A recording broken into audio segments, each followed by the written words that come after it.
don't speak their language, you're at a big disadvantage. Know what they're saying among each other, because normally they when you approach the officers, right? They know, for instance, they know the officer is a white guy or a black guy or an Asian guy. They assume he don't speak or understand Spanish, so most of the time they always try to, if they're going to do something, they're always going to try to talk to each other in Spanish or in a language, a slang Spanish that only they will understand. So I would say that I would look for that, stuff like that, or their attitudes as well too. Because if they catch an attitude because they're trying to attract attention from the officers to that person, while the other guys, grab rocks or whatever, or throw their stuff high, whatever they need. So, but I would say, be warned and expect the unexpected. What I suggest you do is separate those individuals. Don't let them communicate, either verbally or through signs, because they may be signaling something that could put your life in grave danger. Always be cautious when you approach them, because you never know who you're going to come up to, that he probably be a guy that, got no love for life, like I said, no respect for it.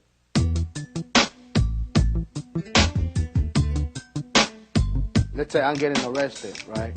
And there's other gang members in a car, whatever, right? And they see, I'm getting pat down and everything. And I know definitely that, I'm going to jail. I see the guys, right? They know me, they know my face and everything, right? But, you kind of just get them for me, So the guys, they ain't going to do nothing, drive by, whatever, get out the car. They kind of surprise the officer and, just beat him up, give him a chance, give me a chance to run off. There was a veteran police officer in another jurisdiction who had gone into a 7-Eleven during his midnight shift. And he went inside, got a soda, got a candy bar, and paid for his items. And on his way out, he had a soda in one hand, a candy bar in the other. An individual came up to him and said, very politely, he says, "Can I ask you a question?" And the officer said, "Sure." And as soon as he said sure, the guy turned around and popped him in the face, punched him, knocked him to the ground, and then a struggle ensued, and apparently the suspect was trying to retrieve his weapon.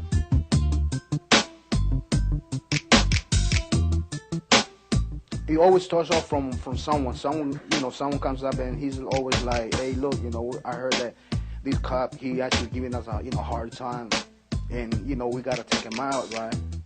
So we discuss in the meeting, and majority rules.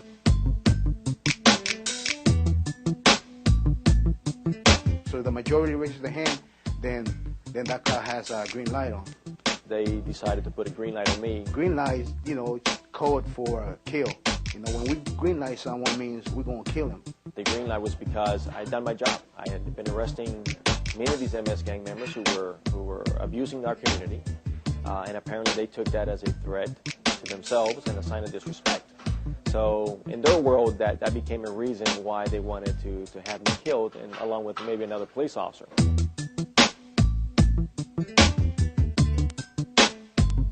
About 2 years ago, a young lady who was no longer with us, she was killed by MS13. She provided information to another jurisdiction that there was a green light on 1 or 2 police officers in the Northern Virginia region.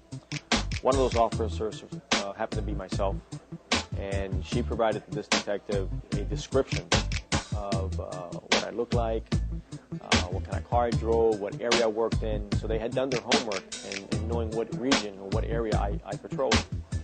And she had never met me. I'd never met her, so it was kind of interesting to find out how she knew about me. This young lady provided information about myself, what I drove, where I worked, what areas I patrolled, what I looked like. And the only way to confirm that was simply to pay her a visit to see if I knew her, because if she knew me, then obviously it'd be much easier to understand how she knew me. I'd never seen this girl before. She'd never seen me. I stood in front of her, and she didn't recognize me. When we told her who I was, she says, they don't like you. They're out to get you. And I said, well, I can certainly understand that. Now you need to tell us why. What are some of the reasons? And some of the reasons that were provided was simply, as she said, you've arrested some of their leaders. You didn't give them any respect.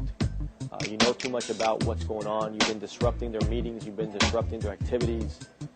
And basically said you're locking up a lot of people. I had gone to Dallas, Texas, and testified in a MS13 trial in which two of the suspects got convicted and given life sentences.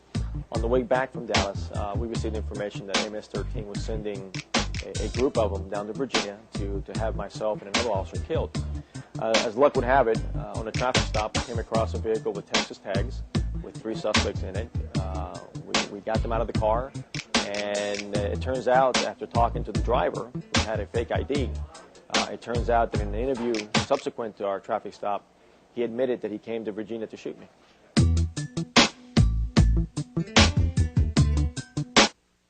The Mount Salvatrucha gang poses a national threat. That's why the newly formed federal government agency called ICE, which stands for Immigration and Customs Enforcement, launched a program the federal level can help state and local law enforcement officers crack down on the MS-13 gang. Operation Community Shield, sponsored by the United States Immigration and Customs Enforcement. This operation initially started with an investigation of the MS-13, but now targets all gangs throughout the United States. They identify, deter, remove, and prosecute. They boost public awareness. They have outreach programs, and they educate communities. They've partnered with state and local and international law enforcement agencies. They're involved in intelligence gathering. They target criminal activities, gun smuggling, drug smuggling, and money laundering, and they also target those involved in violent acts. They span the United States, from Oregon to Iowa, from Iowa to Michigan, even in Florida. These photos were taken as they made arrests in Seattle, Washington. They've arrested thousands. They've arrested those with and without tattoos. The hunt continues. No matter where you are or who you are, ICE is looking for you. Operation Community Shield. You can reach them at www.ice.gov. And for more information on gangs, you can contact the National Alliance of Gang Investigators Association at www.nagia.org. And for more training information, you can contact the Federal Law Enforcement Training Center at www.flexi.gov or the Multi-Jurisdictional Counter-Drug Task Force Training at www.mctft.com.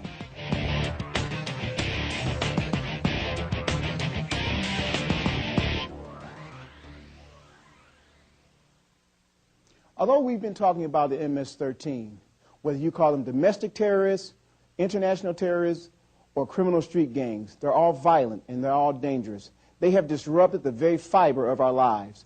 It's going to take state, local, and federal law enforcement agencies to band together with the community, religious institutions, and educators in this fight against violence and against street gangs. It's not just the MS-13s. It's the Bloods, it's the Crips, it's the people, it's the folks. We're going to have to band together to eliminate this violence against our society. Thank you very much. I'm Harold Roshan, and good evening.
There's another war at home, too.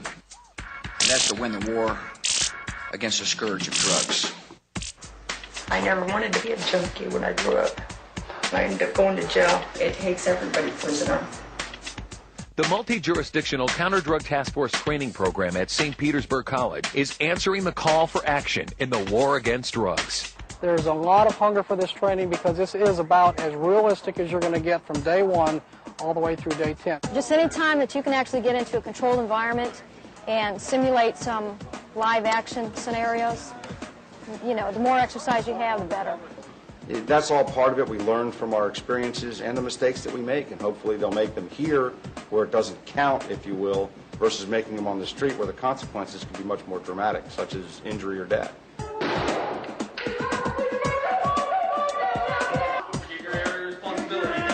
The way the officer trains today is the way he's going to act in real life tomorrow, and as realistic of training that they can get is what's important to the officer. We're going to walk the dog on the downwind side, have him check each hole. We talked about short-term goals and long-term goals and challenges in the classroom environment. The MCTFT program is a federally funded partnership through the Department of Defense between the Florida National Guard and St. Petersburg College. The National Guard has 3 essential roles: our federal role, state mission, and community mission. Our community mission is very important to us in the National Guard because it connects the military to the communities that we serve across our nation. One of our very important community roles is support of the counter-drug training mission. For over 10 years, the program has met critical training shortfalls by providing essential counter-drug training to law enforcement officers and community leaders. The Florida National Guard's MCTFT program provides a unique opportunity for both law enforcement officers and drug demand reduction professionals to refine their skills and to effectively fight the war on drugs. MCTFT conducts training nationwide for organizations such as state sheriff's associations, state narcotics officers associations, and the National Narcotic Enforcement Officers Association. MCTFT also provides training in high-intensity drug trafficking areas, or HIDTA area offices. These counter-drug training courses are primarily designed for law enforcement personnel, but courses are also designed for an expanded audience, including elected and appointed officials, business and banking personnel, and school and community representatives. But getting down here and actually getting hands-on has opened the doors up even that much wider on what we've been looking at, because there's things that we've seen that we actually had no idea could have been as dangerous as what they were whenever we were dealing with it.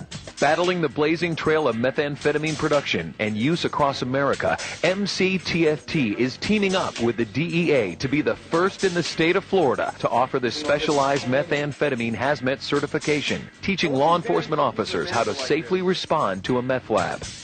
All of the large amounts of data. The demand for counter-drug training courses like these has increased dramatically over the years, and MCTFT is meeting that demand.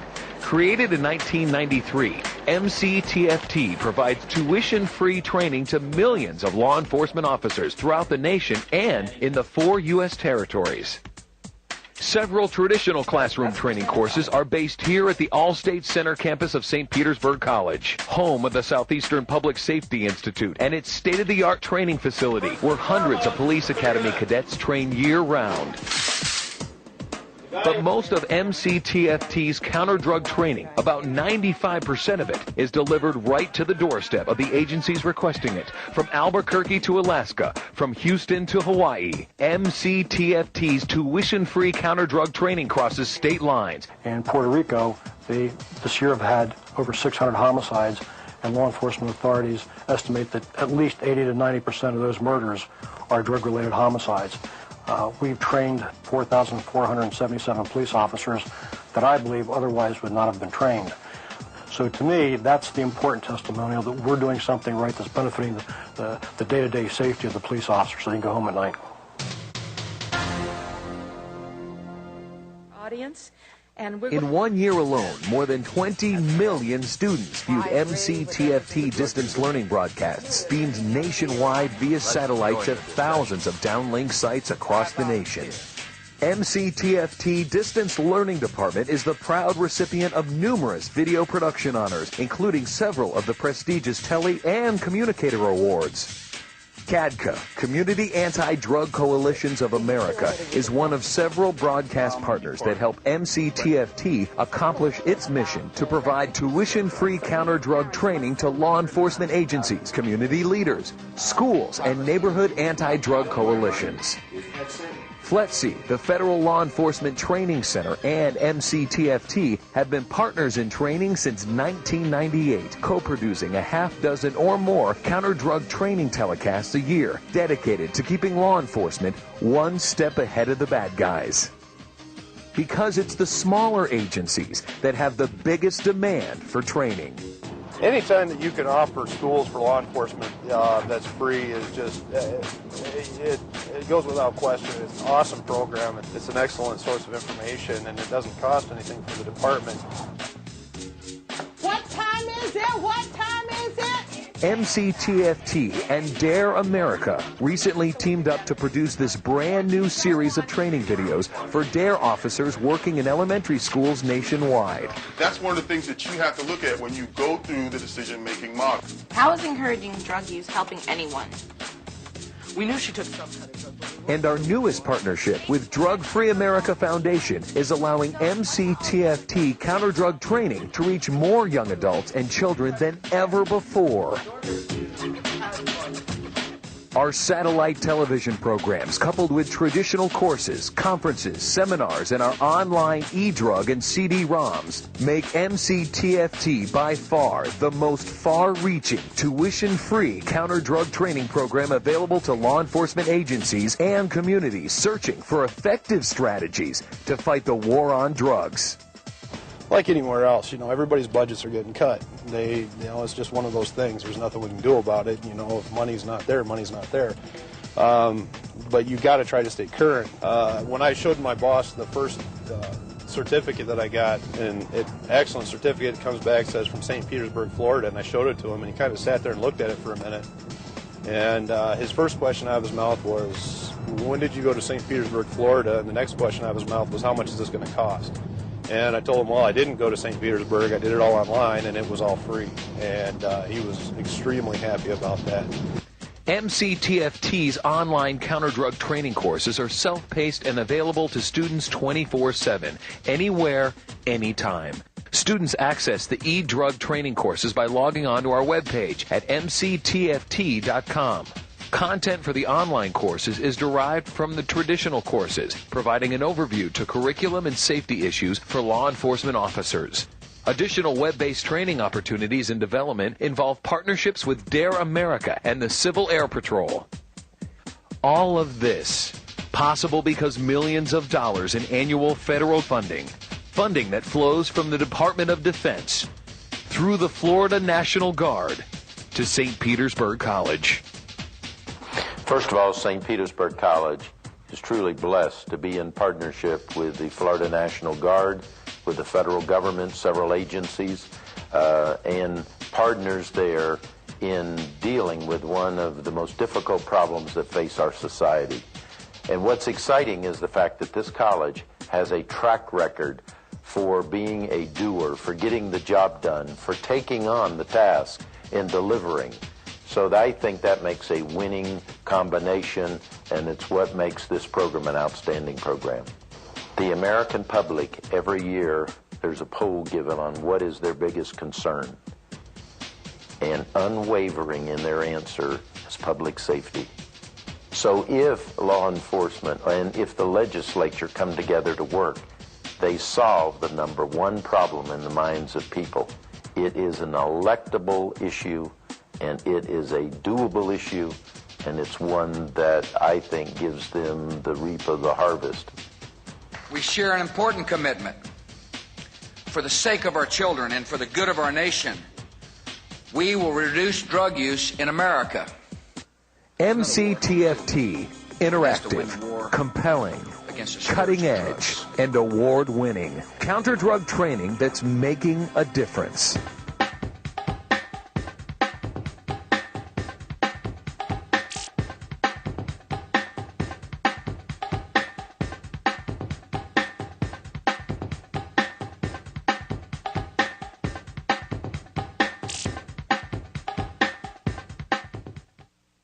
always going to try to talk to each other in Spanish or in a language, a slang Spanish that only they will understand. So I would say that I would look for that, stuff like that, or their attitudes as well too.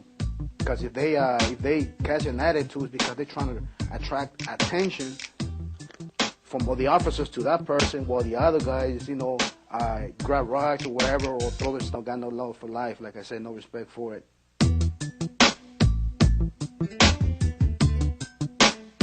Let's say I'm getting arrested, right? And there's other gang members in the car, whatever, right? And they see, I'm getting pat down and everything. And I know definitely that, I'm going to jail. I see the guys, right? They know me, they know my face and everything, right? But, you kind of just stop, hide, whatever they need. So, but I would say, be warned and expect the unexpected. What I suggest you do is separate those individuals. Don't let them communicate, either verbally or through signs, because they may be signaling something that could put your life in grave danger. Always be cautious when you approach them, because you never know who you're going to come up to, that he probably be a guy that,